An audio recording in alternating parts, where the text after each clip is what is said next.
السلام علیکم دوستو۔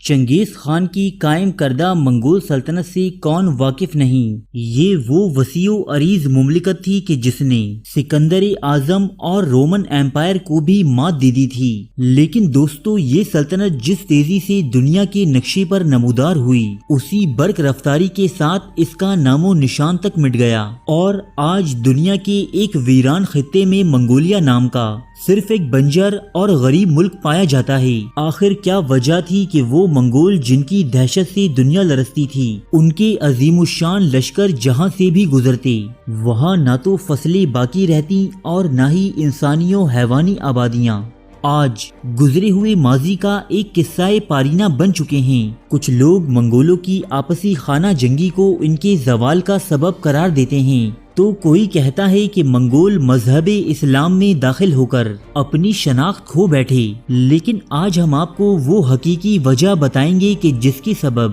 منگول سلطنت دنیا میں اپنا وجود برقرار نہ رکھ سکی اور تنکوں کی طرح بکھرتی چلی گئی۔ یہ وجہ تھی منگولوں کے دور میں ایک عظیم آتش فشاں پہاڑ کا پھٹنا، جس نے نہ صرف منگول حکمرانوں کی جان لی بلکہ ان کی ناقابل تسخیر افواج بھی مٹی کا ڈھیر بن گئیں۔ تو آئیے جانتے ہیں کہ وہ کون سا خدائی عذاب تھا کہ جس نے دنیا سے منگول حکمرانی کا خاتمہ کر دیا۔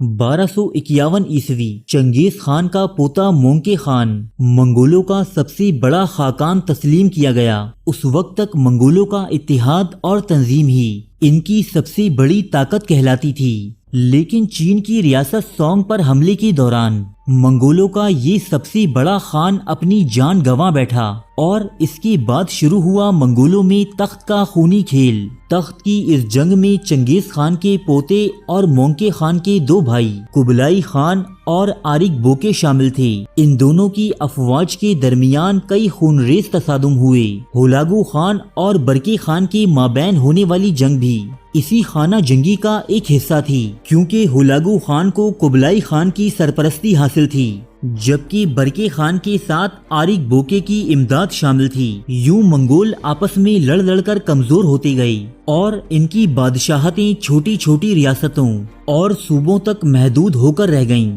یہ وہ واقعات ہیں جنہیں آج تک تاریخ دان منگول سلطنت کے زوال کا اہم ترین سبب سمجھتے اور بیان کرتے چلے آئے ہیں۔ لیکن اب ایک جدید تحقیق میں یہ انکشاف ہوا ہے کہ منگولوں کے زوال کی وجہ در حقیقت یہ جنگیں نہیں، بلکہ ایک عظیم آتش فشاں پہاڑ کا ابلنا تھا کہ جس نے اس دور میں تمام قرائے ارض کے موسموں کو بدل کر رکھ دیا تھا۔ جس وقت منگول دنیا کے مختلف شہروں کے محاصرے میں مصروف تھے، وہیں دنیا کے ایک الگ تھلگ کونے پر انڈونیشیا کے جزیرے لمبوک میں ایک انتہائی بڑا اور شدید آتش فشاں پہاڑ پھٹ گیا۔ یہ اتنا بڑا تھا کہ پچھلے 10,000 سالوں میں ایسا آتش فشانی دھماکہ کبھی نہیں دیکھا گیا۔ اب آپ سوچیں گے کہ آتش فشاں تو انڈونیشیا میں پھٹا تھا، تو اس سے منگول سلطنت کا کیا تعلق؟ تو دوستو، اس آتش فشانی دھماکے نے آسمان میں اتنی زیادہ راکھ بکھیر دی تھی کہ کئی سالوں تک زمین کے بعض حصوں تک سورج کی روشنی بھی صحیح طرح نہیں پہنچ سکی تھی۔ اس تمام عمل سے قرائے ارض کا موسم اتنا شدید متاثر ہوا کہ اکثر خطوں میں فصلیں ناپید ہو گئیں، بارشیں برسنا بند ہو گئیں، خوراک اور پانی کی قلت کے باعث لوگ تڑپ تڑپ کر اپنی جانیں دینے لگے۔ سامالاز نامی یہ آتش فشاں پہاڑ 1257 عیسوی میں پھٹا تھا کہ جب منگول سلطنت اپنے عین عروج پر تھی،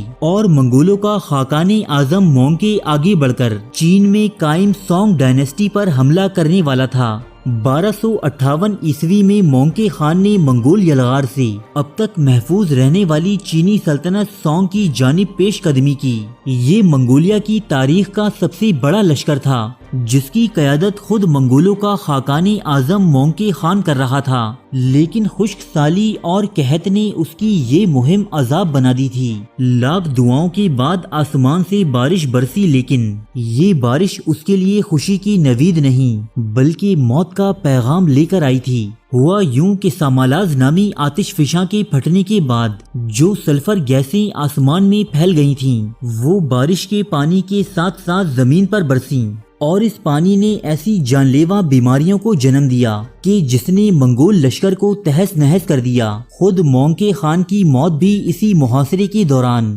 بیمار ہونے کے سبب ہوئی۔ منگولوں کا یہ حکمران کولرا نامی بیماری میں مبتلا ہو کر مرا تھا، اور آج سائنسدان یہ حقیقت جان چکے ہیں کہ کولرا نامی یہ بیماری زمین پر صرف اسی وقت پھیلتی ہے کہ جب آس پاس کوئی آتش فشانی دھماکہ ہوا ہو۔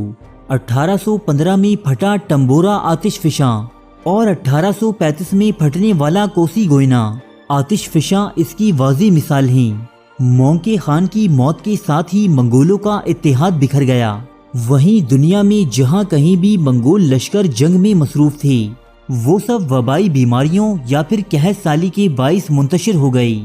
یوں اللہ تعالیٰ نے اپنی قدرت کے مظاہر کے ذریعے اس تخریب پسند قوم کی تباہ کاریوں سے اپنی مخلوق کو نجات عطا کی۔